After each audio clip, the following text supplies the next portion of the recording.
दिल्ली के आरएमएल अस्पताल से दीपक हमारे साथ इस वक्त कनेक्ट है। दीपक, आप जिस अस्पताल में हैं, क्या वहां पर कुछ छात्र एडमिट हैं? और एक जो बड़ा सवाल खड़ा हो रहा है कि बताया जा रहा है कि कुछ छात्र लापता है जिनके बारे में अभी तक कुछ ऑफिशियल जानकारी मिली नहीं है। क्या इस अस्पताल में भी ऐसे कुछ बच्चे हैं जिनके बारे में अभी तक कोई अपडेट ऑफिशियल तौर पर सामने नहीं आ पाया हो? दीपक, देखिए, ऑफिशियल तो अभी तक कुछ डेटा आया नहीं है, लेकिन सीधे तौर पर जो जानकारी मिली है वो ये मिली है कि जितने भी घायलों को यहाँ पर लाया गया था उन सभी को डिस्चार्ज कर दिया गया है प्राथमिक उपचार के बाद। ज़्यादा गंभीर हालत में वो लोग थे नहीं। जो लोग जिनका अभी तक पता नहीं चल पा रहा, उनके बारे में प्रशासनिक जो लोग हैं वो ये कह रहे हैं कि कुछ लोग घर चले गए, कुछ के माँ बाप देर रात तक पहुँचे तो उनको अपने घर ले गए, कुछ लोग ऐसे हैं जो घरों में हैं वो बातचीत नहीं करना चाहते हैं। तो ऐसे में डेटा पूरा कलेक्ट किया जा रहा है कि कौन कौन लोग उस वक्त इंस्टीट्यूट में मौजूद थे और वो अब वो कहाँ हैं, सेफ हैं कि नहीं है। तो ऐसे में थोड़ा समय लग सकता है, इसलिए प्रशासन अभी आधिकारिक तौर पर कुछ भी कहने से बच रहा है। लेकिन मैं आरएमएल की तस्वीर आपको दिखा देता हूँ। ये आरएमएल अस्पताल की तस्वीरें हैं जहाँ पर आप देख रहे हैं ये मॉर्चरी डिपार्टमेंट है और यहाँ पर वो 3 शव रखे गए हैं जिनकी कल मौत हो गई, तानिया, श्रेया और नेविन। तानिया की फैमिली जो है वो यहाँ पर आई थी कुछ देर पहले, लेकिन जब उन्हें शव नहीं देखने दिया गया तो वो वापस थाने पहुँच गई हैं और वहाँ से पुलिस से पूछताछ करके वो यहाँ पर लौटेंगी। कब तक लौटेंगी अभी तक साफ नहीं है। नेविन का परिवार केरल में रहता है, उसके परिवार से अभी तक यहाँ पर कोई नहीं पहुँच पाया है। श्रेया के चाचा पहुँचे हैं, अंदर रो रो कर उनका बुरा हाल है। और यहाँ पर उनके साथ परिवार के साथ साथ जो छात्र उनको जानकार थे जो दिल्ली में रहते हैं वो भी यहाँ पर पहुँचे हैं। भीतर वो लोग मौजूद हैं, हालांकि भीतर मीडिया का कैमरा अलाउ नहीं, इसलिए बाहर से तस्वीरें दिखाने की कोशिश कर रहा हूँ। अंदर वो लोग मौजूद हैं। हंगामा भी काफ़ी ज़्यादा हुआ, प्रशासन पे नाराज़गी जाहिर की तमाम स्टूडेंट्स ने, इसलिए यहाँ पर तमाम जो सिक्योरिटी गार्ड हैं वो जो है वो तैनात कर दिए गए हैं। ये देखिए आप तस्वीरें मैं आपको दिखा रहा हूँ कि यहाँ पर जो सिक्योरिटी जो है वो तैनात कर दी गई है। दिल्ली पुलिस के जवानों की भी तैनाती बढ़ा दी गई कि किसी प्रकार का हो हंगामा यहाँ पर ना हो और स्थिति ना बिगड़े। तो स्थिति ये है कि फिलहाल तीनों शव यहाँ पर हैं, पोस्टमार्टम किया जा रहा है और जल्द से जल्द परिजनों को जो शव हैं कितने स्टूडेंट्स ऐसे थे जो इलाज के लिए यहाँ पर आए और वो डिस्चार्ज हो चुके हैं? क्या उनका नंबर, उनकी संख्या हमारे पास है? दीपक जी, कल रात को जो जानकारी प्रशासनिक अधिकारियों की तरफ से दी गई थी उसमें ये कहा गया था कि 3 शव निकाले गए, 2 महिला छात्र थी और 1 पुरुष छात्र था। इसके अलावा करीबन 14 से 15 लोगों को वहां से निकाला गया था, सुरक्षित निकाला गया था। कुछ लोगों जब वो पानी में डूबे तो अंदर गंदा पानी चला गया क्योंकि सीवरेज का पानी था। उन 14-15 लोगों को फिलहाल डिस्चार्ज कर दिया गया है, ये अभी तक की जानकारी मिल पा रही है। दीपक, आप मेरे साथ रहिए, जातिका आप भी बनी रहिए। कुछ तस्वीरें हैं जो इस वक्त हम दर्शकों को दिखाना चाहेंगे कि किस तरीके से यह हादसा हुआ और हादसे के वक्त का जो वीडियो सामने आया कि वहां पर किस तरीके के हालात बनते हुए नजर आए। उस वक्त क्या परिस्थितियां थी जब ये जो छात्र हैं जिनकी मौत हुई है, ये जिंदगी और मौत के बीच झूल रहे थे।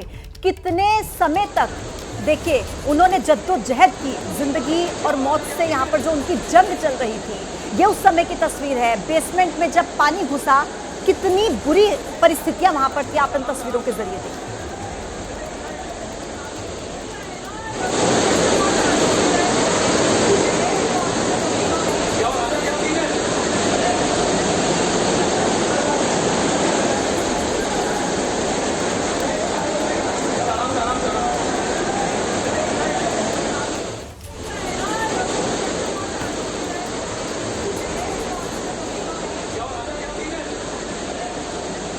ये उसी समय की एक और तस्वीर हम आपके टीवी स्क्रीन पर रख रहे हैं। ये कल की ही तस्वीर है। आप देख सकते हैं इन तस्वीरों में कि किस तरीके से स्टूडेंट्स इस पानी से बाहर निकल रहे हैं। कुछ स्टूडेंट जो अपनी जिंदगी बचाने में कामयाब रहे, लेकिन 3 वो नाम, तान्या, श्रेया, नेविन, जिनकी जान चली।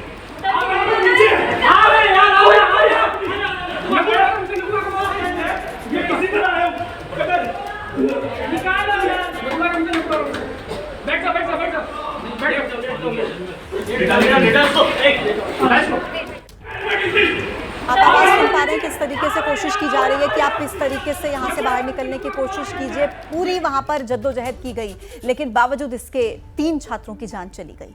अब देखिए, दिल्ली के राउज कोचिंग सेंटर हादसे की जैसे तैसे जांच आगे बढ़ रही है, तेज हो रही है, वैसे वैसे राज भी खुल रहे हैं। राउज आईएएस कोचिंग सेंटर से हमारे सहयोगी वरुण जैन की एक रिपोर्ट आपके सामने।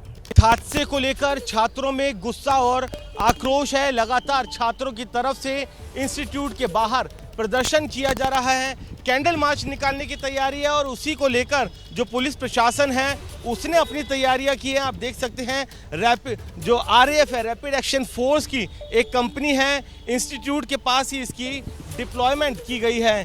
करीब एक कंपनी RAF के जवानों की लगाई गई है और साथ ही जो दिल्ली पुलिस के आला अधिकारी है और जो बाकी बल है उसको भी यहाँ पर लगाया गया है। जो इंस्टीट्यूट के जाने के रास्ते हैं उसको पूरी तरीके से बंद कर दिया गया है, बैरिकेड लगाकर सड़क को बंद किया गया है, क्योंकि पुलिस प्रशासन इस बात को अच्छे से जानता है कि जो छात्र हैं उनमें गुस्सा और नाराज़गी है, क्योंकि जिस तरीके से ये हादसा हुआ अपने आप में एक बड़ी लापरवाही है। फिलहाल अब जो टीमें हैं वो जांच में जुटी है कि आखिरकार ये पूरा हादसा किस तरीके से हुआ, जो पानी था वो बेसमेंट के अंदर कैसे घुस गया, क्योंकि अगर ये जो रास्ता है ये सड़क है, अगर ये बिल्कुल ढलान पर यहाँ पर भी आ जाती है तो भी सवाल ये खड़ा होता है कि आसपास यहाँ पे कई कोचिंग इंस्टीट्यूट्स हैं, इनके बेसमेंट में पानी क्यों नहीं भरा। इसका मतलब इस बात की भी संभावनाएं हैं कि जो अंदर से ये बैक फ्लो हुआ है और जो पानी सिर्फ पर्टिकुलर इस इंस्टीट्यूट के बेसमेंट में जाकर भर गया। और अभी आप देख सकते हैं जो पुलिस बल है और जो फॉरेंसिक की टीम है वो सब मौके पर है, मौके का मुआयना कर रहे हैं, पड़ताल की जा रही है, लेकिन लॉ एंड ऑर्डर की स्थिति ना बिगड़े उसको लेकर भी पुलिस ने अपनी तैयारियां कर पैरामिलिट्री फोर्स की तैनाती की है।